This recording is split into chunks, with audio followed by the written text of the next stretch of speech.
El Ministerio Apostólico de Enseñanza y Predicación Rema Internacional presenta hoy al Reverendo Fernando García Sotomayor con la proclamación de las buenas nuevas de Dios para tu vida. El mensaje de ayer, el mensaje de hoy y el mensaje para la eternidad a los que tienen hambre y sed de la palabra de Dios. Un querigma de Dios para el que oiga, el que tiene oídos para oír. Escucha el dabar del Eterno a las naciones. Ahora es el tiempo para recibir el rema del Espíritu Santo a tu espíritu. Escuchemos con fe la memra del Señor para el alma. Quiero compartir con ustedes la palabra de Dios y en esta ocasión voy a remitirme al Evangelio según San Juan, capítulo 7, desde el verso 10 hasta el verso 24, tomando esta referencia bíblica como nuestra base para nuestra disertación en el día de hoy. Evangelio según San Juan, capítulo 7, versos 10 hasta el 24. Y dice así la bendita y poderosa palabra de Dios. Pero después que sus hermanos habían subido, entonces él también subió a la fiesta, no abiertamente, sino como en secreto. Y le buscaban los judíos en la fiesta, y decían: ¿dónde está aquel? Y había gran murmullo acerca de él entre la multitud, pues unos decían: es bueno, pero otros decían: no, sino que engaña al pueblo. Pero ninguno hablaba abiertamente de él, por miedo a los judíos.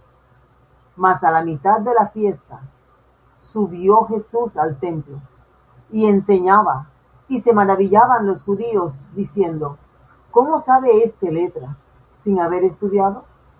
Jesús les respondió y dijo: mi doctrina no es mía, sino de aquel que me envió. El que quiera hacer la voluntad de Dios, conocerá si la doctrina es de Dios, o si yo hablo por mi propia cuenta. El que habla por su propia cuenta, su propia gloria busca. Pero el que busca la gloria del que le envió, este es verdadero, y no hay en él injusticia. ¿No os dio Moisés la ley, y ninguno de vosotros cumple la ley? ¿Por qué procuráis matarme? Respondió la multitud y dijo: demonio tienes, ¿quién procura matarte? Jesús respondió y les dijo: una obra hice, y todos os maravilláis. Por cierto, Moisés os dio la circuncisión, no porque sea de Moisés, sino de los padres. Y en el día de reposo circuncidáis al hombre. Si recibe el hombre la circuncisión en el día de reposo, para que la ley de Moisés no sea quebrantada, ¿os enojáis conmigo porque en el día de reposo sané completamente a un hombre? No juzguéis según las apariencias, sino juzgad con justo juicio. Amén. Dios nos bendiga por su gloriosa y poderosa palabra. He titulado esta disertación: Adiós a los cultos tradicionales. Adiós a los cultos tradicionales. Vamos a introducirnos inmediatamente en unos pensamientos que nos van a ir llevando progresivamente a los puntos centrales de esta disertación, extraer de allí sus verdades espirituales y aplicarla a nuestras vidas y también a nuestro ministerio, porque estoy seguro que hay personas que están escuchando esta disertación y que están ya en el ejercicio de un ministerio. Padre, gracias por tu palabra.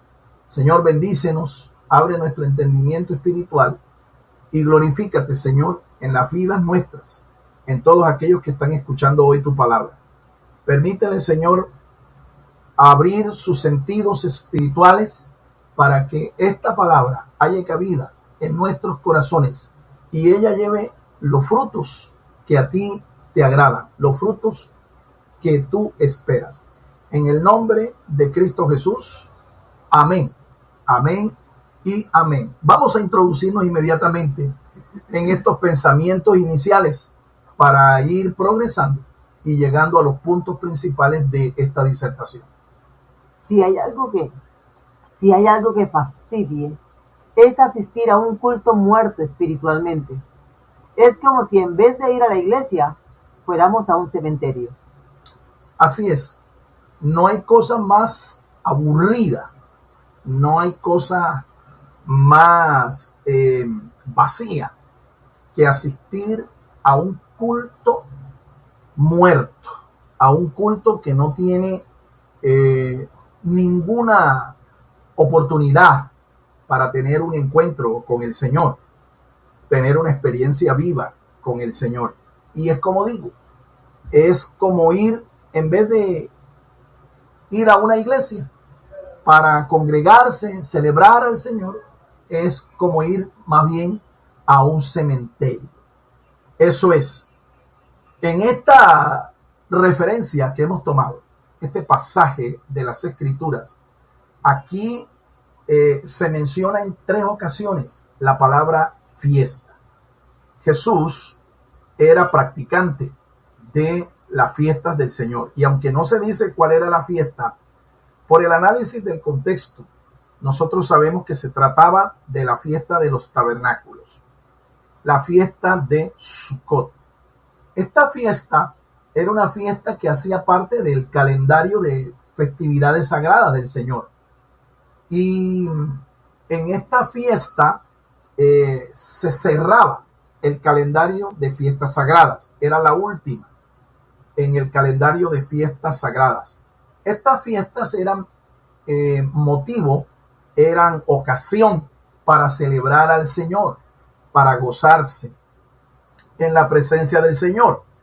Es exactamente el propósito de nosotros reunirnos, de nosotros congregarnos en este tiempo, en un culto público. Lo hacemos para eso, para gozarnos en la presencia del Señor, para ser instruidos con la palabra de Dios, para gozar de la presencia del Señor en medio de la celebración, porque es evidente, como lo muestra el pasaje, que nuestro Señor Jesucristo participa de las fiestas sagradas. Cada vez que el pueblo del Señor se reúne para celebrar una de estas festividades, la presencia del Señor allí está garantizada. Pero más terrible que esto es ver a gente rindiendo culto a Dios y practicando el pecado. Eso es una realidad cruda que tenemos que reconocer y es muy triste. Gente que hoy celebra culto al Señor, sin embargo, luego de celebrar un culto público, un culto congregacional al Señor, salen a practicar el pecado. Es decir, no viven vidas consecuentes con lo que están haciendo. La vida de adoración es una, pero la vida de libertinaje y disolución es otra. Son creyentes que viven una doble vida, una doble moral. Son creyentes de 2 caras, ¿sí? Con una agradan al Señor y adoran al Señor y le rinden culto a Dios, pero con la otra se gozan con el mundo, se gozan con el pecado. Para poder rendir culto a Dios correctamente, tenemos que ver la manera como Jesús enseñó a sus discípulos a hacerlo, como lo hizo Él personalmente, adorando al Padre Celestial. Veamos entonces estos patrones mesiánicos del culto a Dios. Bien, antes de ver cuáles son los patrones que tenemos que imitar, que tenemos que seguir de nuestro Señor Jesucristo para rendir culto a Dios, es importante que nosotros entendamos que la manera de adorar a Dios, la manera de rendir culto a Dios, la vemos ejemplarizada en la vida y el ministerio del Señor. Si tenemos que aprender cuáles son los patrones correctos para rendir culto a Dios, tenemos que mirar definitivamente la vida, la obra y el ministerio del Señor, porque Él fue un adorador excelente. Él rindió culto al Señor de una manera pura, genuina. Realmente hay que aprender entonces del Señor. Veamos entonces cuáles son estos patrones. Número 1. La actitud de Jesús frente al culto oficial. Aprendamos de la actitud de Jesús frente al culto oficial. El culto que estableció la ley mosaica. El culto que está reglamentado en la ley de Moisés, en la palabra de Dios. Número 2. La condenación de Jesús al culto fariseo tradicional. Bien, Jesús se enfrentó en sus días a un culto tradicional lleno de liturgia muerta y él se opuso frontalmente a esta forma de rendir culto a Dios. Número 3. La perspectiva mesiánica de un nuevo culto a Dios. Vamos a aprender entonces cuál es la perspectiva correcta, la perspectiva mesiánica, ¿sí? Para rendir culto a Dios aprendiendo del Señor, que es el Mesías. Número 1. La actitud de Jesús frente al culto oficial. Jesús nunca rechaza o censura. Jesús le da su verdadero sentido. Jesús participa del culto y de las fiestas. Muy bien. Nuestro Señor nunca rechazó el culto oficial. Nunca. Él no se opuso a lo que Dios le enseñó a Moisés para que Moisés le enseñara al pueblo. No tenemos entonces en Jesús a una persona que se opone a que el pueblo le rinda culto a Dios. No. Él tampoco censura. Y no me refiero al culto litúrgico, al culto muerto que le rendían los fariseos, los saduceos y todo el pueblo de Israel. Me refiero a que él nunca censuró el que el pueblo, el que sus discípulos le rindieran culto al Señor. Es más, participó de una manera activa, de una manera abierta en las fiestas sagradas, como lo estamos escuchando acá. Él, como todo judío piadoso, él asistía a cada una de estas festividades. Y eso lo vemos inclusive desde que él era apenas un niño. A la edad de 12 años, dice las escrituras, el evangelista Lucas nos dice que él asistió con sus padres, como era su costumbre, a las fiestas. Y en esta ocasión, a los 12 años, era, según Lucas, en el capítulo 2, era la fiesta de la Pascua. Es decir, la primera de las fiestas del calendario sagrado de el Señor. Jesús desde temprana edad fue partícipe de estas celebraciones que eran un culto a Dios, un culto al Señor. Cada una de las celebraciones, Pascua, panes sin levadura, Pentecostés o Shavuot, primicias, Yom Teruah, Yom HaBikurim, la fiesta de las primicias, la fiesta de las trompetas, Yom Teruah, la fiesta de o el Yom Kippur, el día de la expiación o las expiaciones, la fiesta de los tabernáculos. A todas estas festividades el Señor Jesús asistía y participaba activamente y se gozaba con el pueblo, ¿sí? En medio de las celebraciones cúlticas que el pueblo le ofrecía al Señor. Entonces tenemos que aprender del Señor, ¿sí? Él no censura la celebración del culto, no censura la celebración de las fiestas, antes por el contrario, Él las aprueba. Él con su presencia le está dando el visto bueno a estas celebraciones. Por eso es que todo creyente, todo discípulo de Jesús, tiene que hacer lo mismo y dejar de menospreciar, como dice el autor de la carta a los Hebreos, el congregarnos entre tanto que vemos y nos percatamos de la venida del Señor.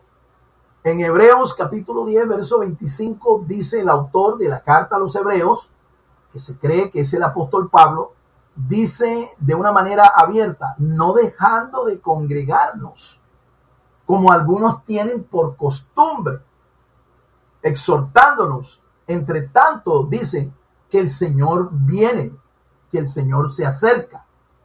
Es un hecho cierto que el Señor va a venir y va a establecer su reino. Él va a arrebatarnos como iglesia para reunirnos con Él. Eso es un hecho innegable. Las Escrituras lo enseñan una y otra vez. Pero entre tanto que el Señor viene, es importante, es necesario, yo creo que hasta indispensable, que todo creyente mesiánico, que todo creyente en Jesús, el Mesías, debe congregarse y debe participar de el rendir culto a Dios en medio de cada una de estas celebraciones, en medio del culto. Quiero decir que es una delicia realmente poder uno reunirse, congregarse, celebrar al Señor, participar de un tiempo de adoración, participar de un tiempo de instrucción de la palabra de Dios. Esto es un deleite, pero para muchos en el día de hoy esto ha dejado de ser algo indispensable en su vida. En el judaísmo se dice que un judío piadoso no debe estar más de 3 días sin recibir Torá, sin recibir palabra de Dios. En nuestras iglesias, en el día de hoy, nosotros vemos que hay un culto tradicional, hay un culto los días domingos, el día del Señor, para reunirse, para congregarse. Y entre semana, de repente, hay una reunión para orar, para recibir doctrina, para recibir enseñanza.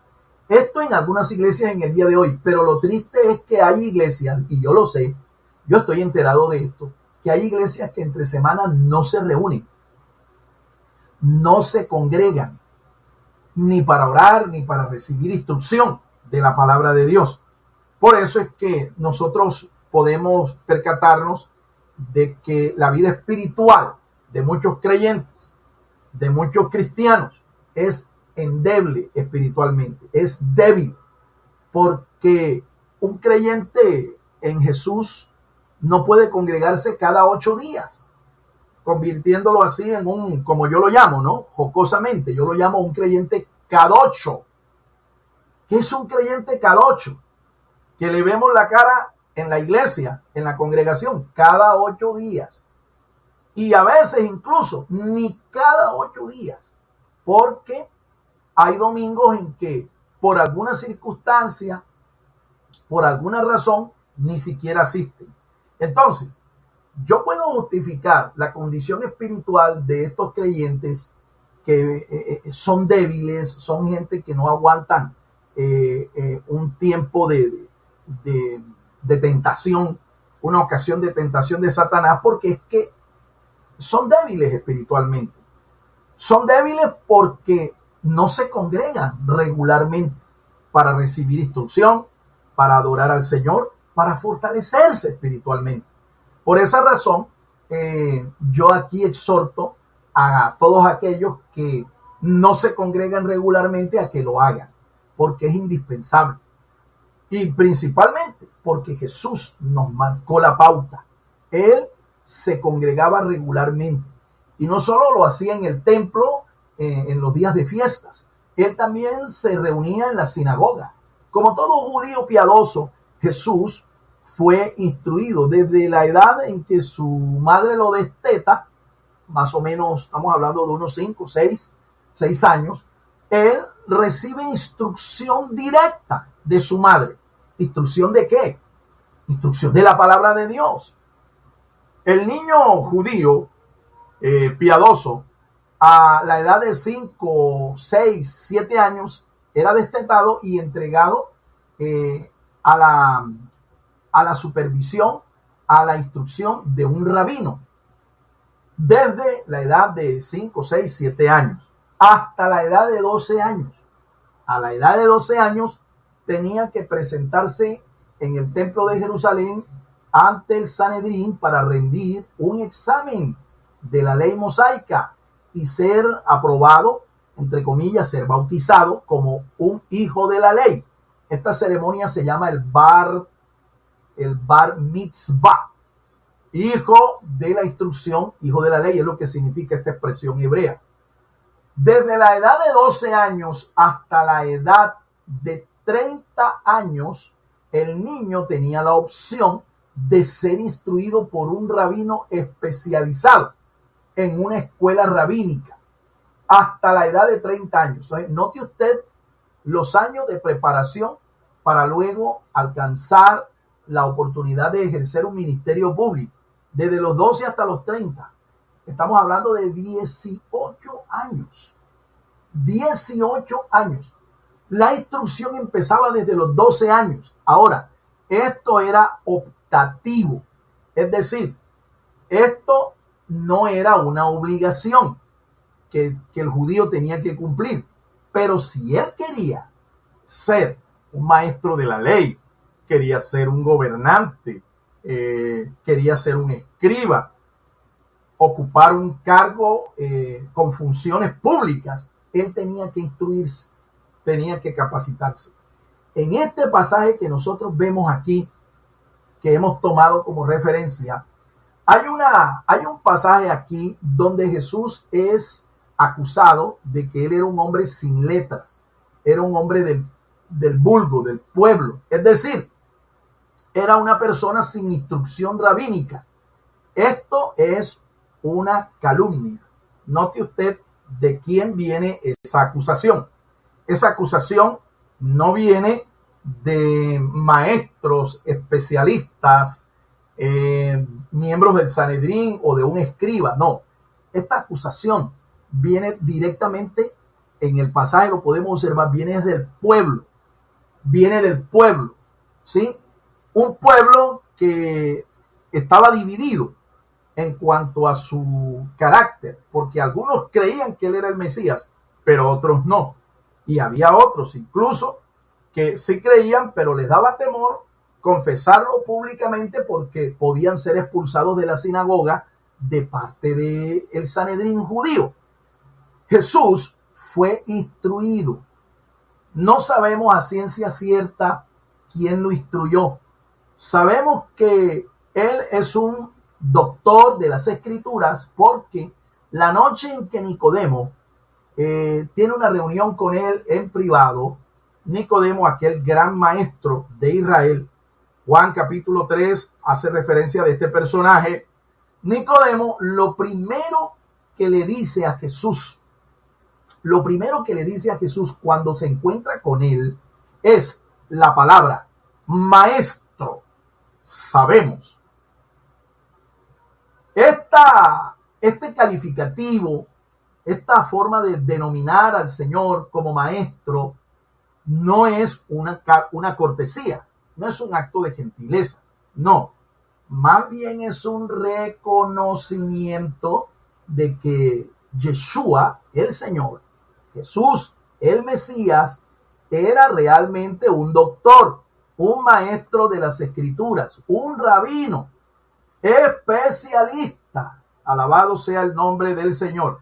Así es que no se una más a esta calumnia que le levantaron al Señor y que yo he escuchado en boca de muchas personas, creyentes, ministros, líderes, pastores, para no capacitarse, para no estudiar. Ellos se justifican diciendo que Jesús era un hombre que no tenía instrucción rabínica, que no era un doctor de las Escrituras, que no estudió, y que como Jesús no estudió, ellos tampoco estudian.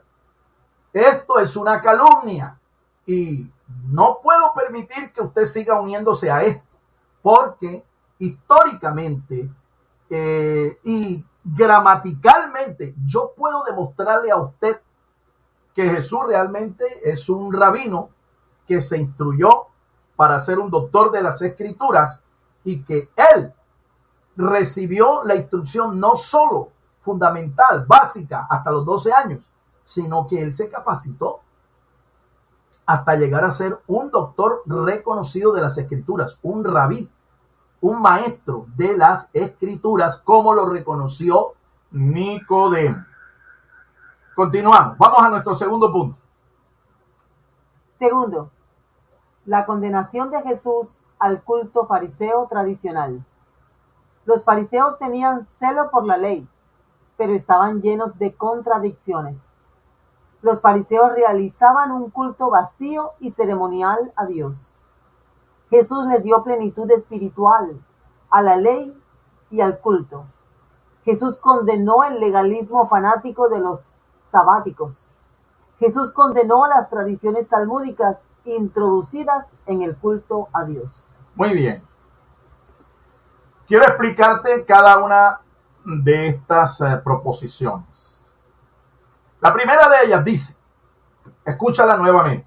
Los fariseos tenían celo por la ley, pero estaban llenos de contradicciones. Este celo era un celo fanático. Era un celo fanático. Ellos no tenían ese celo que tenía el Señor por la ley, por las Escrituras. Era un celo fanático. Es más, este fanatismo lo fundamentaban en la cantidad de tradiciones que le añadieron a la Torá, que le añadieron a la ley mosaica. Jesús sabía eso. Hay todo un capítulo en el Evangelio de Marcos, capítulo 7, en donde Jesús condena la tradición del judaísmo. Los fariseos, los saduceos, el Sanedrín, el sumo sacerdote y todo el sacerdocio de este tiempo le añadió a la Torá más de 2000, escuche, más de 2000 ordenanzas, reglamentos, estatutos, mandamientos. Además de las 613 mandamientos, estatutos, preceptos y ordenanzas de la ley mosaica, ellos le añadieron más de 2000. Por eso Jesús los censuró, porque sabía de que todo este celo no era el producto de ese fervor por conocer, por practicar la genuina ley mosaica, la genuina Torá, sino tenían era celo por guardar sus tradiciones, tradiciones que son absurdas, tradiciones que eran absurdas, tradiciones que eran legalistas. Por esta razón Jesús condena esta forma ritual de rendirle culto a Dios. Esto también está en consonancia con las palabras del profeta Isaías, cuando dice, este pueblo de labios me honra, pero su corazón está bien lejos de mí. Es así. En el libro del profeta Oseas, Dios da a conocer a través del profeta que él estaba hastiado, que él estaba cansado, en otras palabras, estaba harto de esta forma ritual de adorarle a él, de rendirle culto a él. Oseas capítulo 2 y el capítulo 3, nosotros podemos ver allí cómo entonces los profetas, juntamente con el Señor, repudió este culto ritual, un culto muerto al Señor, un culto vacío, no tenía nada de sentido espiritual. Miremos la segunda propuesta. Los fariseos realizaban un culto vacío y ceremonial a Dios. Así es. Esto está confirmado. Usted lo puede ver también allá no solamente en esta referencia que hemos dado de Juan capítulo 7, desde el verso 10 al 24. También lo puede ver en el Evangelio de Marcos, en el capítulo 7. Jesús condena esta forma de rendirle culto a Dios porque es muerta, es religiosa, es legalista, es ritual, es vacía. Y usted y yo no podemos rendir culto a Dios de esta misma manera. La otra proposición dice, Jesús le dio plenitud espiritual a la ley y al culto. efectivamente, Incluso en una ocasión, Jesús, cuando entró al templo, esto no fue en una ocasión, fue en dos ocasiones. Esto fue al principio de su ministerio y al final de su ministerio. Cuando él entró al templo y él vio que el templo lo habían convertido en una cueva de ladrones, en un mercado público, un mercado persa público. Jesús, ¿qué hizo? Volcó las mesas de los cambistas. Él agarró un látigo, agarró un rejo en la mano y comenzó a echar, a limpiar, a purificar el templo porque lo habían contaminado. ¿Qué declaró él al final? Una sentencia profética. Eso estaba escrito. El celo por tu casa me consume. Ustedes han convertido la casa de Dios, que es casa de oración, en un mercado.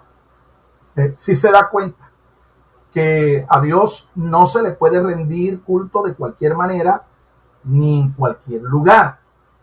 Tiene que ser un culto espiritual en el lugar que Dios ha establecido para que se le rinda culto público. Jesús condenó el legalismo fanático de los sabáticos. Así es. En el pasaje que hemos tomado, nosotros vemos cómo a Jesús lo critican porque él sanó a un hombre en día de reposo, en Shabbat, ¿sí? Y los fariseos, los saduceos, lo condenaron porque supuestamente él había profanado el día del reposo, el día sabático. Él lo había profanado, pecando así contra la ley. Pero en la ley nunca se dice que usted durante este día, si usted lo guarda, no deba celebrar obras de misericordia y de compasión. Eso nunca está enseñado en la Torá. Nunca, nunca. Jesús, en día de Shabbat, él sana a un hombre que está enfermo y lo acusan de que profana el Shabbat, y no solo él, sino también el hombre al que él sanó.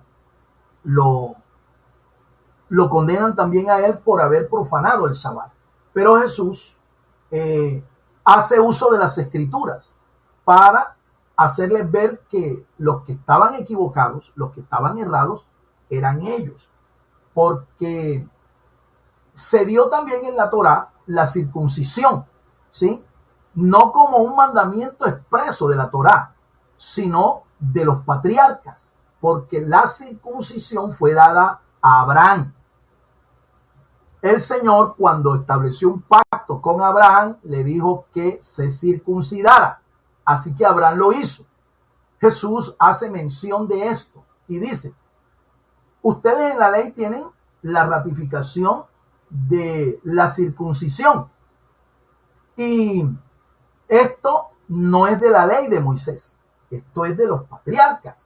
Sin embargo, ustedes a mí me acusan de que yo profano la ley, de que yo quebranto la ley porque yo sano en un día de reposo. Y no solo esto, me quieren matar porque yo sané a un hombre en día de reposo.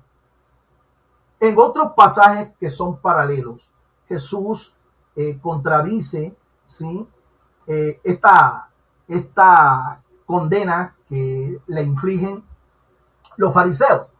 Y él dice que él es el día, que él es el Shabbat, que realmente el Shabbat no fue dado, ¿verdad?, para que el pueblo se abstuviera de hacer obras de misericordia como la que él hizo.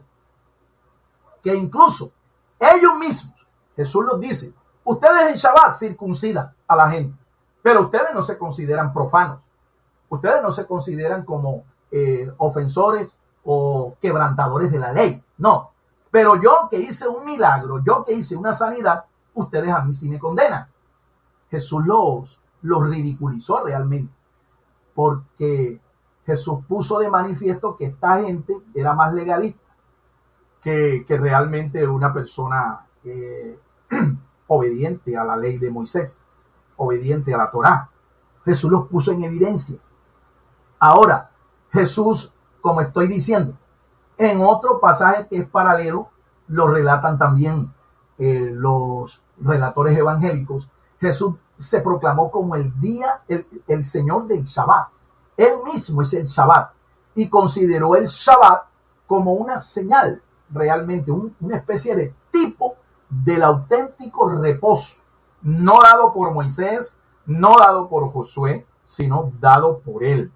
Así es que quienes están en Yeshua, quienes están en Cristo, en obediencia y sujetos a él, están realmente celebrando un Shabbat que es perpetuo, un Shabbat espiritual, un Shabbat perfecto. El autor de la carta a los Hebreos dice claramente eso, que el auténtico y genuino Shabbat no es el que fue dado por Moisés, ni el que después fue ratificado por Josué, sino el dado por el Señor. Y hace un llamamiento a toda su audiencia a que deben de estar practicando este Shabbat ritual, este Shabbat legalista, este Shabbat tradicional, y comiencen a disfrutar del verdadero y genuino Shabbat, el descanso que hemos hallado nosotros en Yeshua. Él lo dijo. Capítulo 11, verso 28 del Evangelio según San Mateo, si no me equivoco, creo que dice: venid a mí todos los que estáis trabajados y cargados, que yo os haré reposar, yo os haré descansar. Así es que aquí tenemos entonces también estipulado que para usted adorar a Dios no tiene que ser necesariamente en un Shabbat. Mateo 11:28. Mateo capítulo 11:28 se lo ratifico, esa es la cita. Si usted quiere adorar a Dios en el día que es correcto, usted no tiene que someterse estrictamente a hacerlo en un Shabbat. No, usted lo puede hacer en cualquier día de la semana. Según el apóstol San Pablo, allá cuando le escribe a los romanos, en el capítulo 14, San Pablo dice de que no hay diferencia entre un día y otro. Eso sí, usted tiene que dedicar un día de los 7 días de la semana para congregarse, para adorar, para rendir culto a Dios, para descansar en el Señor, para fortalecerse en el Señor. Jesús condenó las tradiciones talmúdicas introducidas en el culto a Dios. Ya lo dije, hay más de 2000 ordenanzas, preceptos, mandamientos de hombres introducidos en la Torá.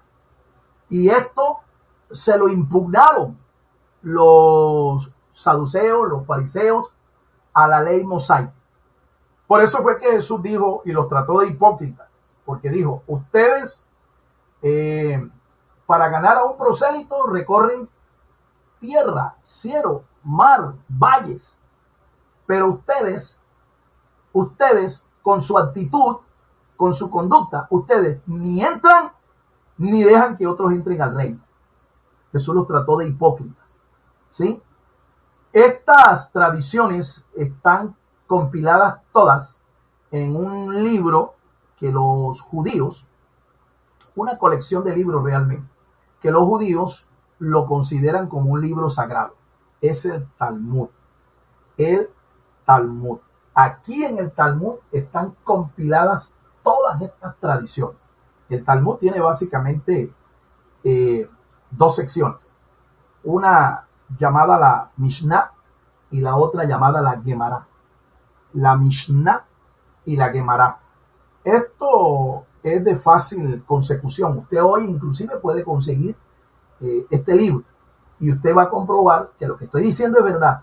Esto está lleno de tradiciones, de estatutos, de ordenanzas, de mandamientos de hombres que el Señor Jesús condenó, porque ellos, en otras palabras, hicieron más pesada la tarea de obedecer y guardar la ley, añadiéndole todas estas cosas. Tercero, Número 3. la perspectiva mesiánica de un nuevo culto a Dios. Muy bien, ahora vamos a ver, según nuestro Señor Jesucristo, cuál debe ser la verdadera perspectiva de un culto mesiánico, de un culto genuino al Señor. Cristo establece un nuevo culto. Él establece un nuevo culto. Sí, Señor, así es. Se lo dijo a la samaritana, Juan capítulo 4. Porque haciendo un poco de recuento histórico, los samaritanos tenían su propio sistema sacerdotal, su propio sistema de adoración, su propio sacerdote y hasta su propio templo. ¿En dónde? Allá en el monte Gerizim, en Samaria. Jesús tuvo un encuentro con esta mujer era samaritana, y la samaritana intentó decirle a Jesús, convencer a Jesús de que el verdadero culto no era el que rendían los judíos al Señor allá en Jerusalén, sino que el verdadero culto era el que rendían los samaritanos allá en el monte Gerizim. Pero Jesús le dijo, Juan capítulo 4, mira, mujer, viene la hora y ahora es, en la que los verdaderos adoradores adorarán al Padre, no allá en Jerusalén ni allá en Samaria, sino en cualquier parte. Estoy parafraseando las palabras que Jesús le dijo a la samaritana. Así que Jesús establece aquí un nuevo orden para el culto. Y este nuevo orden implica ya no un lugar estrictamente, un lugar determinado, sino que a Dios se le puede adorar ahora en cualquier parte, en cualquier sitio en donde tú te encuentres. Yo creo que el Señor Jesús estaba aquí anticipándose de una manera profética, escatológica, al culto que los cristianos le iban a tributar a Él, no desde Jerusalén, sino desde cualquier parte en donde hubieran 2 o 3 reunidos en su nombre. Eso fue lo que Jesús dijo. Ya no es en un lugar específico. Ya no es ni en Jerusalén, ni en Samaria, ni en la Meca, ni allá en Nueva Delhi. Ya no es en el Vaticano, en Roma. No, ahora el culto es diferente. Es espiritual. Y el Señor lo dijo. Verso 24, Juan capítulo 4. Dios busca adoradores. Adoradores que le adoren en espíritu y en verdad. El nuevo orden del culto ahora no es ritual, no es tradicional, no está determinado para un lugar específico. No, el verdadero culto ahora es espiritual y lo puede tributar a Dios cualquier creyente en cualquier parte del mundo. Cristo da importancia suprema al modo y actitud del culto sobre las formas y rituales del mismo. Juan 4:24. Ahí está. Ya hice mención de este pasaje. Aquí lo ratifico. Él da más importancia no a las formas externas, no al ritual. No propiamente a la liturgia. No. Él da más importancia es al modo en que un creyente debe adorar a Dios para rendirle culto. Es espiritual. Romanos capítulo 12, el apóstol Pablo lo ratifica también de una manera concluyente. Dice Romanos capítulo 12, verso 1, os ruego, hermanos, por las misericordias de Dios, que presentéis vuestros cuerpos en sacrificio vivo, santo, agradable a Dios, porque este es vuestro culto racional. El verdadero culto que se rinde a Dios es racional, como dice aquí el traductor Reina y Valera. Pero esa palabra racional también significa 2 cosas más. Significa también inteligente, un culto inteligente. No es un culto en desorden, no es un culto de cualquier manera, no. Es inteligente, en orden, decentemente y en orden, como dice el apóstol San Pablo cuando escribe su carta a los Corintios, en el capítulo 14, su primera carta. Ahí enseña que el culto público debe hacerse decentemente y en orden. La palabra racional también significa espiritual. Esto lo que quiere decir es que es un culto que no involucra imágenes, no involucra esculturas de piedra, de yeso, de mármol, ningún tipo de escultura, ni esculturas metálicas, ¿sí? Nada de estas cosas. Es un culto espiritual, en espíritu y en verdad, como lo dice la palabra del Señor. Jesús ratificó que el culto ofrecido a Dios y toda la adoración debía estar basado en las instrucciones de las Escrituras y no en la tradición. Mateo 15, 1 al 5. Vamos a leer ese pasaje de Mateo 15 porque quiero mostrarte allí que efectivamente el Señor Jesús rechaza la tradición talmúdica, la tradición judía, y se remite propiamente es a la Torá, a las Escrituras, es decir, las instrucciones que se dieron allí en la Torá para adorar al Señor. Escuchemos, Mateo capítulo 15. 1 al 5. Entonces se acercaron a Jesús ciertos escribas y fariseos de Jerusalén, diciendo: ¿por qué tus discípulos quebrantan la tradición de los ancianos? Porque no se lavan las manos cuando comen pan. Respondiendo él les dijo: ¿por qué también vosotros quebrantáis el mandamiento de Dios por vuestra tradición? Porque Dios mandó diciendo: honra a tu padre y a tu madre, y el que maldiga al padre o a la madre muera irremisiblemente. Pero vosotros decís: cualquiera que diga a su padre o a su madre, es mi ofrenda a Dios, todo aquello con que pudiera ayudarte, ya no ha de honrar a padre y madre. Así habéis invalidado el mandamiento de Dios por vuestra tradición. Amén. Este es uno de los tantos pasajes en los que Jesús condena la tradición talmúdica. Jesús aquí no está en contra de la ley mosaica, no está en contra de la ley mosaica. La ley mosaica es palabra de Dios, son instrucciones. Estas instrucciones comprenden también un cuerpo de ordenanzas para la celebración del culto, el sacerdocio, las ofrendas, etc. Tiene también un cuerpo de leyes o de instrucciones para la conducta del judío civilmente con su prójimo. Y también tiene un cuerpo de leyes o mandamientos superiores que son llamados la ley moral, los 10 mandamientos. Pues bien, Jesús no está en contra de estas cosas, de que se obedezca y se guarden estas cosas. Jesús está en contra de la tradición. Esta palabra aquí aparece en estos 5 versículos, aparece 3 veces. 3 veces. Y cuando un vocablo es recurrente en un pasaje, en un párrafo, en un capítulo en donde nosotros estemos escudriñando la palabra de Dios, a esto hay que ponerle atención. Esto hay que ponerle atención porque el Espíritu Santo pues no repite estas expresiones. El Espíritu Santo, que es el que inspira la Sagrada Escritura, no la repite por errores gramaticales, no, o errores de dictado, no, señor. Hay una intención. En este caso, la intención de Jesús fue que ellos se dieran cuenta que quienes estaban quebrantando la ley no era Él, sino ellos mismos, el sistema que ellos tenían. La palabra tradición que aparece aquí es el vocablo griego paradosis.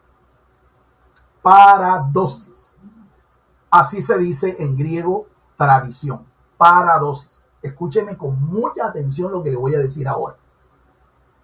Este vocablo, paradosis, tradición, entendiendo que no es la tradición histórica, sino la tradición litúrgica del judaísmo. Este vocablo, paradosis, tiene un valor numérico. ¿Por qué? Porque el alfabeto griego es alfanumérico. Es decir, cada letra del alfabeto griego tiene un valor numérico. De este modo, cada palabra también lo tiene. Y cuando nosotros hacemos el cálculo isopséfico de esta expresión, cuando hacemos el cálculo numérico en griego, vamos a encontrarnos con una verdad sorprendente. Vamos a descubrir algo que es realmente significativo. El valor de esta expresión, paradosis, suma, según el valor de cada una de las letras del alfabeto griego, suma 666. 666, así como lo oye. ¿Qué es lo que nosotros descubrimos aquí? descubrimos de una manera sorprendente que la tradición está ligada al ministerio del anticristo, del falso profeta y del diablo. El llamado misterio de la iniquidad. El misterio de la iniquidad. Paradosis, tradición, suma 666. Si usted quiere comprobar esto, yo lo voy a desafiar a usted a que usted comience a estudiar esta técnica de interpretación de las escrituras. Comience a estudiar el idioma griego koiné y compruebe esto. No es casualidad entonces el hecho de que Jesús condenara la tradición talmúdica, porque indudablemente Jesús sí discernía la relación íntima que tiene este vocablo paradosis y su valor numérico con el misterio de la iniquidad. Allá en Apocalipsis capítulo 13, el verso 18, el apóstol San Juan inspirado también corrobora esto, que el número de la bestia es el número de hombre y es 666. Alabado sea el nombre del Señor. Continuamos. Concluimos. Vamos a concluir. Vemos que el Señor Jesús frecuentaba la sinagoga y el templo de Jerusalén y participaba de las grandes fiestas sagradas del Señor. El día de las expiaciones, la fiesta de los tabernáculos, la fiesta de la dedicación del templo, de los panes sin levadura, es decir, la Pascua, y las fiestas de las semanas o Pentecostés, que se celebra 50 días después de celebrar la fiesta de la Pascua. La adoración de Jesús se dio en actitudes y actos de carácter permanente. Se dobló humildemente en el lavatorio de pies previo a la cena de la Pascua. Toda una ceremonia simbólica, toda una lección de servicio, todo un ambiente de entrega. La cena culminó con un canto congregacional con todos sus discípulos. En aquella última cena los discípulos de Jesús le oyeron cantar. Allí hubo acción de gracias, hubo entrega plena. ¿Cómo adoró Jesús? En el Getsemaní, consolado por un ángel, prácticamente se sujetó a la tierra en postración sublime, como muy bien lo expresa Beethoven en una de sus obras más hermosas.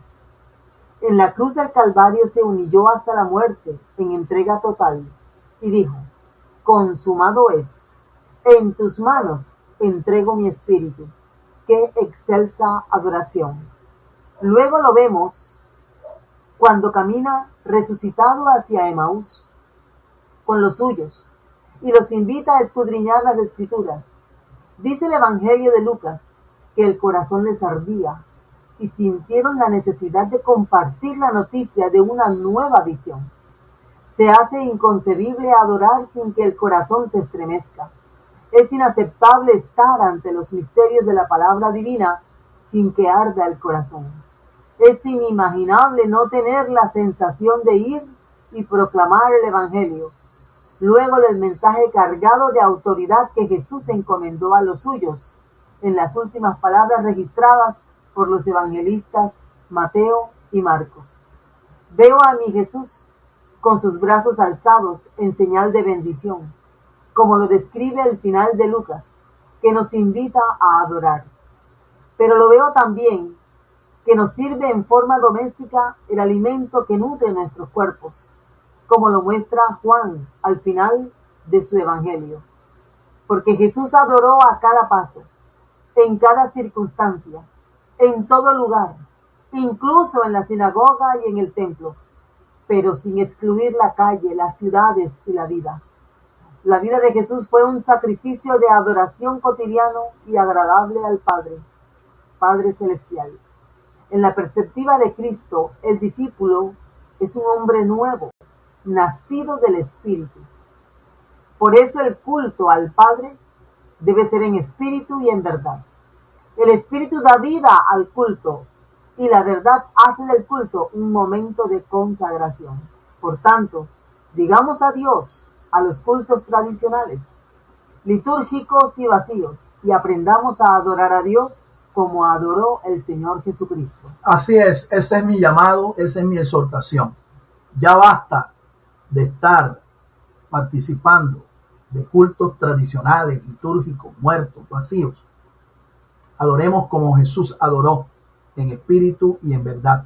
Él es el ejemplo máximo que nosotros tenemos que seguir para adorar a nuestro Dios y rendirle culto a Él, a su majestad, a su grandeza.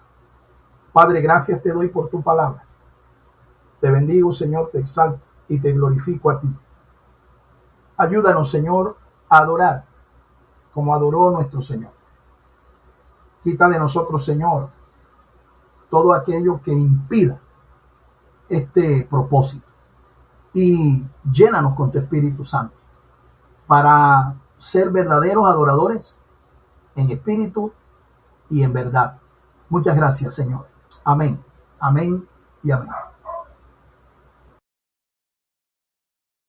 El Ministerio Apostólico Rema Internacional pone a disposición esta predicación. Ofrecemos ministración a simposios, seminarios, campañas evangelísticas, educación globalizada sana y de carácter interdenominacional. Escríbanos a ministerioremainternacional@gmail.com o llámenos al celular 316-270-7181.